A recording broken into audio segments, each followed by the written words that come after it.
बिस्मिल्लाहिर्रहमानिर्रहीम।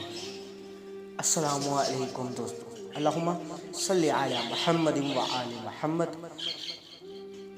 दोस्तों चलते हैं आज की वीडियो की जानिब।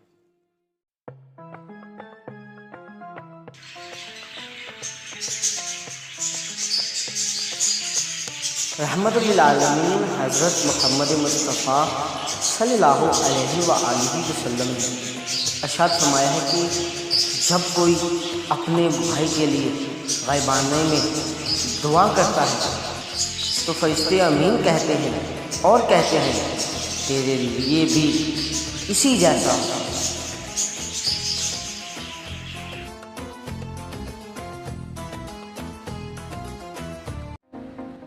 तमाम देखने वालों से गुजारिश है, अगर आपको ये वीडियो अच्छी लगी तो बराए मेहरबानी इस चैनल को सब्सक्राइब करें, इस वीडियो को लाइक करें, शेयर करें और कमेंट करें।